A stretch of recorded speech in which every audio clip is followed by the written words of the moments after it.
Muy buenas tardes a quienes nos siguen tanto en el ámbito nacional como internacional.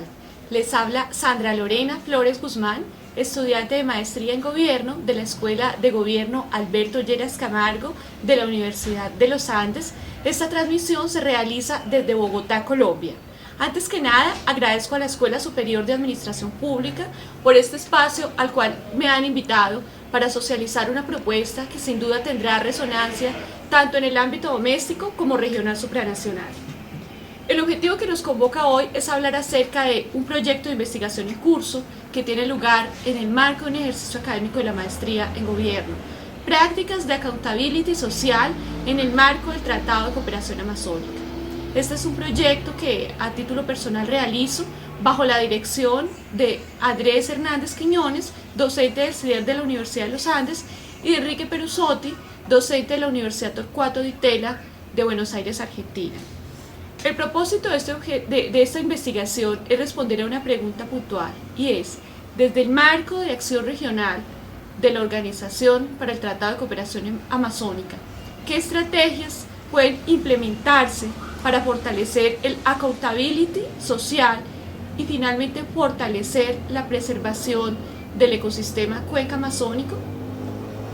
Este es un ejercicio altamente relevante si tenemos en cuenta que Colombia cuenta con un 5.5% de ese total de 13.545.000 kilómetros aproximados que es la cuenca amazónica. Estamos hablando de un ecosistema de alta importancia planetaria, toda vez que aporta la quinta parte de agua dulce que se produce en el mundo.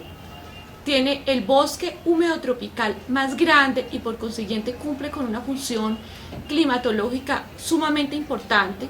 Adicionalmente es el primer reservorio de biodiversidad a nivel mundial y alberga una gran diversidad de etnias y saberes ancestrales que son susceptibles no solamente de conservación, sino de internalización en el discurso y en la cosmovisión de cada uno de los países.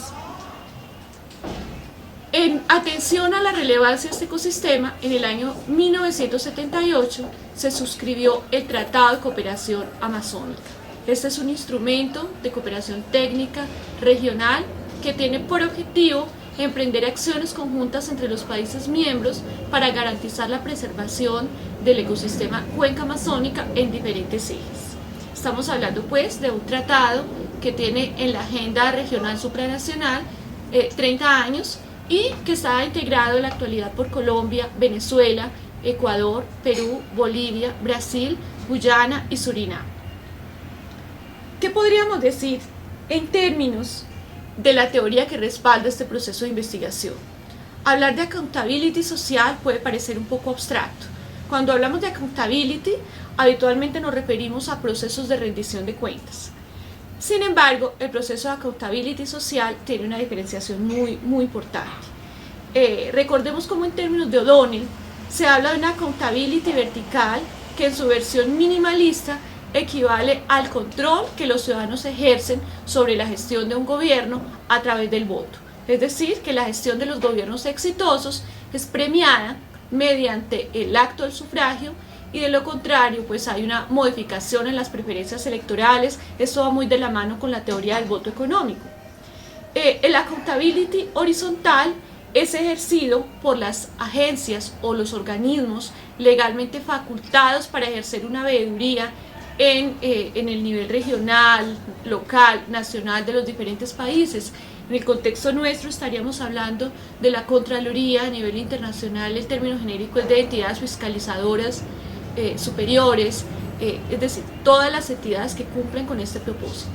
Pero yendo mucho más allá, en las democracias representativas, a diferencia de lo que ocurre en los regímenes populistas y en las democracias delegativas, hay un vínculo muy especial, como diría Enrique Perusotti, y es que el gobierno no está enteramente facultado para ejercer a discrecionalidad su autoridad, sino que en virtud de ese sistema de pesos y contrapesos, la sociedad civil tiene un papel muy importante que cumplir y no es solamente como receptora pasiva de una información que es dada por el agente. En este caso hablaríamos de answerability, que es un anglicismo que podría traducirse como responsabilidad, sino también que ese papel de la ciudadanía, de la sociedad civil, va mucho más allá porque implica un ejercicio veedor de fiscalización, de modo tal que la brecha entre las demandas sociales y las políticas públicas sea cada vez menor.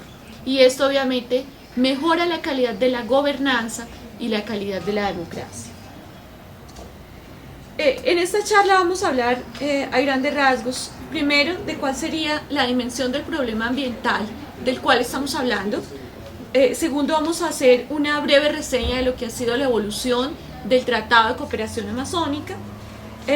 Nos referiremos un poco con mayor detalle al accountability social y cuál sería su incidencia en este trabajo de investigación, y finalmente aterrizaríamos en el tema de metodología para encontrar espacios propicios para la participación de actores institucionales gubernamentales, de la sociedad civil y del sector productivo, puntualmente del biocomercio.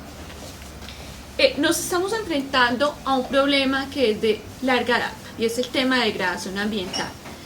Sabemos que los ecosistemas están sujetos a un proceso de transformación natural, pero predominantemente estos procesos de degradación son de carácter antrópico.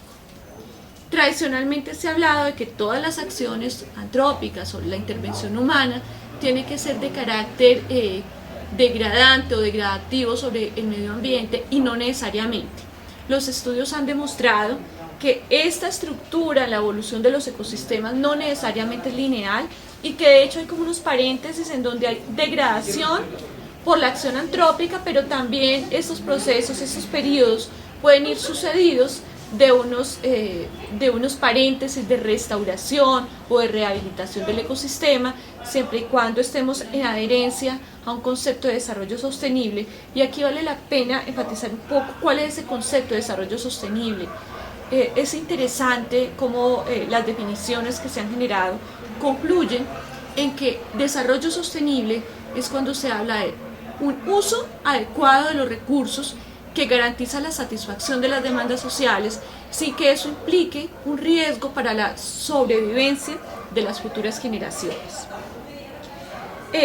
El informe NUMA del Programa de Naciones Unidas para el Medio Ambiente, el GEO, en el año 2009, GEO 1, decía que el ecosistema cuenca amazónica está cambiando a pasos agigantados y probablemente irreversibles. Y eso se demuestra en un aspecto muy importante, y es que en virtud de que la población ha crecido ostensiblemente, la red vial se ha multiplicado por 10 en los últimos 30 años solamente en Brasil. Estamos hablando de que en la cuenca amazónica continental a 2007 la población alcanzaba 38 millones, de los cuales 63.6% habitaban las zonas urbanas. Y naturalmente esto tiene unas implicaciones en términos de demanda, de consumo y de subsecuente degradación sobre el ecosistema. La deforestación ha sido estimada por INPE en un informe de 2008 en una rata anual que fluctúa entre 0.5 y 2%. Se calcula que la Amazonía actualmente ha perdido un 17% de su cobertura original. Estamos hablando de casi 700.000 kilómetros que se han perdido en cobertura vegetal, con todas las implicaciones que esto pueda tener.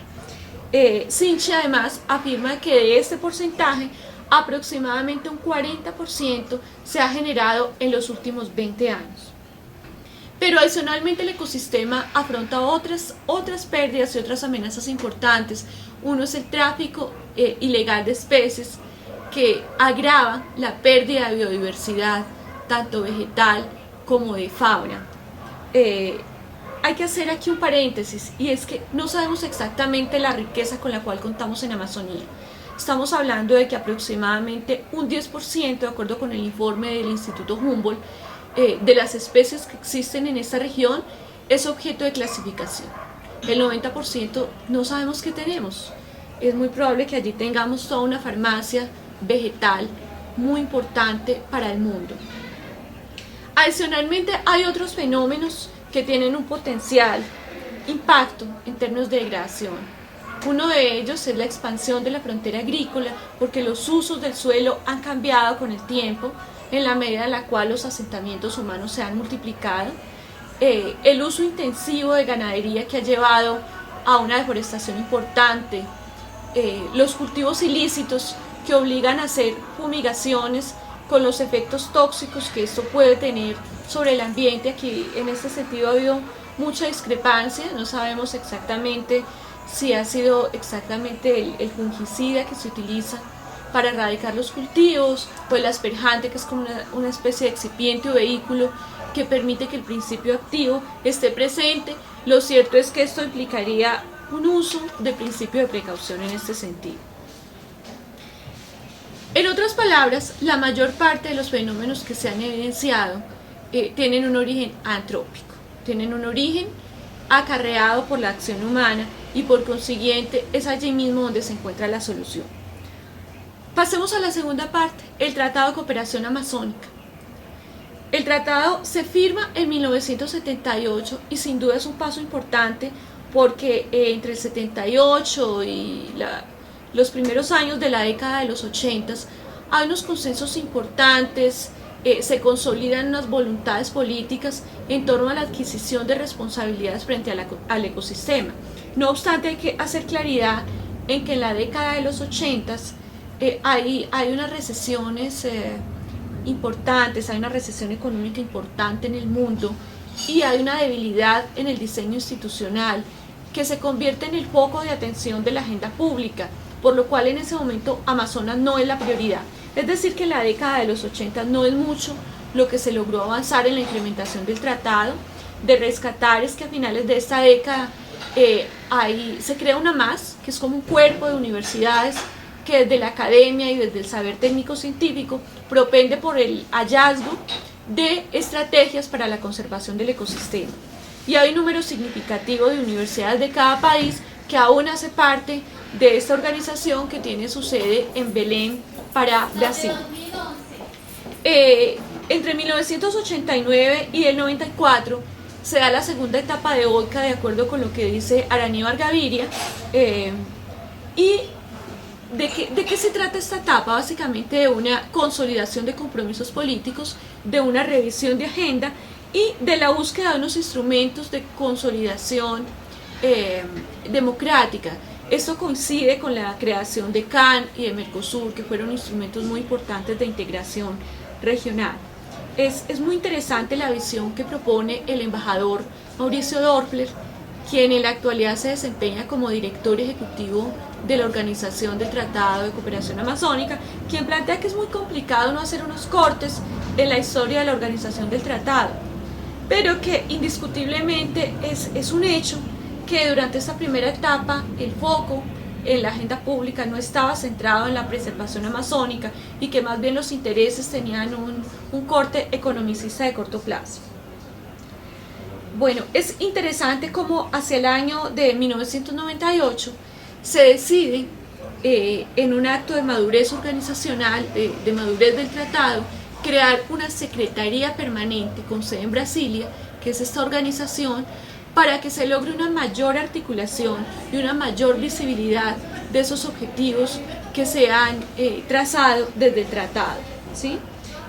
Después de esa fecha, pues se han dado una serie de reuniones para trazar una agenda estratégica y unos planes muy concretos en el marco del tratado.